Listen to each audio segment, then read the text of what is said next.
Hi everyone, my name's Pan and welcome to another edition of Bluebird Corner, the Cardiff City fans podcast. So today's pod will look back at City's game at home against Rotherham yesterday. We're going to do a podcast tomorrow night, which will be on the game against Wimbledon away on Tuesday.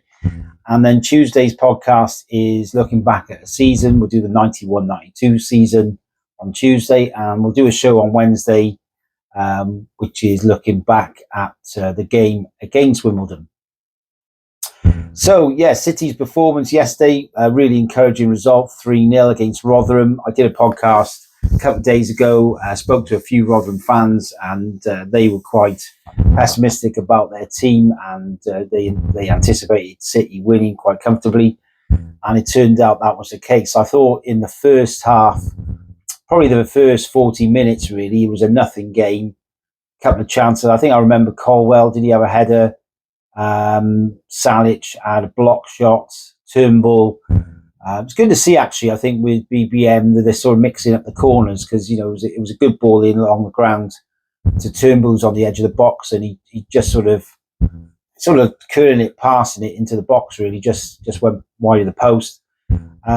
Before, obviously, Salic scored with a free header, really. I mean, Rotherham fans I spoke to after the game said, you know, basically left him as a free header. So they were really disappointed with their team's performance overall, and especially, you know, not marking Salic. But I think Salic, from a City point of view, you know, fans will say he fully deserved that goal. I mean, as we remember in the first couple of games, league games against Peterborough and away to Port Vale, I mean, he's had some real battles with their centre halves. He was getting pulled left, right, and centre. He probably should have won a couple of penalties. Maybe one or two that the opposition defender should have got sent off. I mean, he's been pulled everywhere, bloody nose, in previous games, and you know, he worked so hard for the team. And I just think, you know, one area we need to improve on is definitely crossing. I mean, the more crosses we get into Salic, he'll definitely score with his head. But I'm so glad that he got off the mark. And I think that settled the team down. I think going in 0-0, you know, would have been pretty flat all round for the City fans.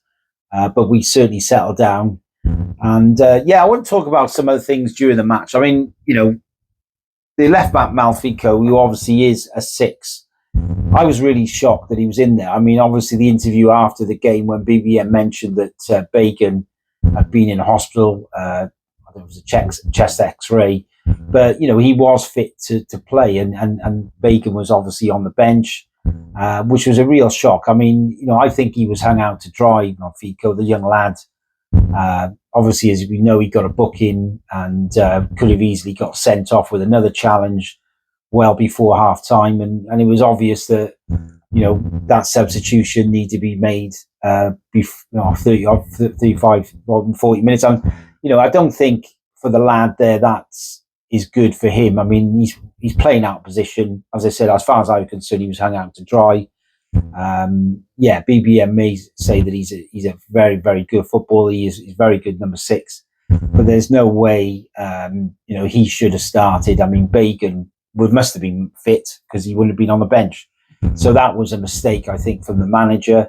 I mean, as I said, from the young lad, he got a great reception by the City fans, rightly so. I think we all realised that, you know, the lad was playing out of position, and you know, it wasn't his fault. So yeah, that was a learn, I think, from the manager there. And certainly with Bacon, when he came on, things settled down on that side, although Bacon had also got a yellow card, I think, in the second half. But yeah, the second half performance was much better. I mean, we dictated play. I think they hardly touched the ball. Ruben Colwell certainly had his best game for Cardiff City. I think he's really improved as, you know, having that captain role. I've been a massive critic of him in the past, but, you know, he's already got 3 goals in 4 games. I mean, how many did he get last season? Not many more for the whole season. And I think, you know, he's really grown into that role. I think he's recently got married, and he seems quite settled, and he certainly is working harder for the team. I noticed in the game before, I think it was actually the first game of the season, you know, he was competing for headers. He's winning a lot of balls in the air, which he's never really done before. and his ability on the ball is fantastic. And it's good to see him scoring goals. That was one of the things I think Craig Bellamy wanted him to improve on. Certainly to get back in that Wales team. He's played for Wales before. He scored against Belgium at home when he's come on as a sub. But he's been a bit part player, and he's been not in any of the squads lately. So I think this is this start. I know it's League One, but I think certainly Ruben Colwell has already one that Craig Bellamy's going to be looking at closely now to pick in his squads in the future. And I think he certainly deserves to be in future Wales squads, no doubt. And then obviously, as I said, second half, we that was Ashford. On the right hand side, he's definitely more effective on the left. His goal was really good. I mean, I think the whole team really played well. I think Turnbull played really well in the midfield. I think he had something to the side, and it was a great finish by Ashford with his left.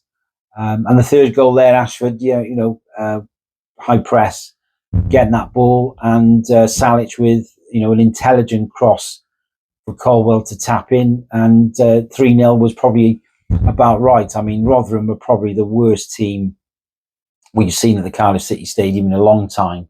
They didn't offer anything. Jordan Hugill up front, he ex-Cardiff City loanee. He was tried his best, but he doesn't really offer much. And they really were a limited side. And I spoke to Rotherham fans after the game, and they were said that it was a shocking performance. Really, they didn't offer anything in the game. They were really disappointed with the way they were sort of they didn't compete. They said that is not what they normally do in terms of the performances they put out. They are a mid-table team. They finished 13th last season, and Rotherham fans aren't expecting them to finish higher than that this season. So I think 7 points in 3 games. We can't ask much more than that. Obviously, the Port Vale game was a disappointment in terms of performance, but we still got a point. We're second in the league, and obviously, I think City fans I've spoken to are, some of them are really excited, some of them are very realistic, telling me, look, hang on a second, we definitely need more players in. I think we all agree we need a left back. We need probably a centre back with Darling going out on loan probably in the next week or so. Chambers is an interesting one, being on the bench. 33 grand a week. We can't really afford to pay that kind of salary for a League One player if he's going to be on the bench. We all agree that he's not a central defender. He is a number 6. And Wintle so far has done quite well. I wouldn't say he's brilliant. He's been about 6.5, 7 out of 10. But probably at this level, he's one of the better 6s. So if it could well be, Chambers could go in the next week or two. Who knows? But that to me, I think Chambers isn't. Lawler deserved to play. He didn't have a lot to do. In terms of, we had a lot of the ball, but the things he did well. I think Capaccio was very good as well. Trott didn't really have anything to do until the 85th minute. Made a decent save to his right. I think the whole team really gelled well in the second half. The passing was really good. And, as I said, 3-0 was about right. So, encouraging result for City going into Tuesday's game against Wimbledon. I think confidence is high. I think we all agree that we do need some players in. But, overall, that performance was really, really good. So it's really encouraging, to have this kind of start. We know that we've got a lot of youngsters in the team. And they're going to have moments where they're going to make mistakes, but I think obviously seeing Capaccio, I think he's definitely established himself as the right back. He looks really strong. It'll be interesting when NG's fit. In terms of, will NG come back straight in? I don't think he should. I think NG for me is not that good a player for Cardiff City. Has been in the past, but I think Capaccio looks really strong. For his age, I mean, what is he, 18? Physically, when you compare him to Malfico, there's definitely a difference there in the physical side. I think he doesn't look out of place at all. He's got a real confidence about him, and I think he's going to have a really great future. So yeah, I'd like to see Lawler and Capaccio stay in that team, but I do think another centre back for competition would help. And I think another winger as well if Willock goes. I think Ashford and Tanner do need some really strong competition on the wing. Let's be honest, they are inconsistent. As I said, they can have one really good game, one poor game. So we do need some good competition in that position. But yeah, it's a really good result. Really encouraged to see that performance in the second half, and it's all looking good so far. So yeah, please let us know what you thought of the game. Did you think the manager got it wrong in terms of putting Malfico on that left back position? Do you think he was hung out to dry? Do you think Chambers is going to go? The fact that he was on the bench, and do you think that City do need those players in those positions, left back, centre back, wing, and striker? Please get your thoughts in.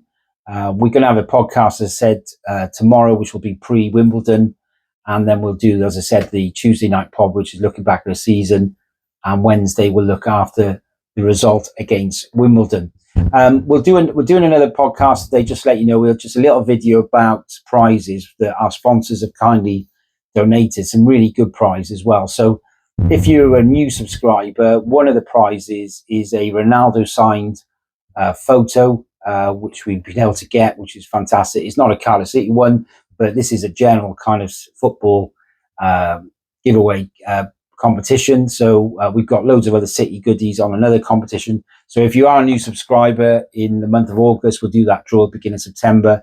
We're going to be giving away a signed photo by Ronaldo. So that's something that some people might be interested in having, winning. And thanks very much for watching again, Bluebird Corner. And we'll look forward to seeing you tomorrow. Take care.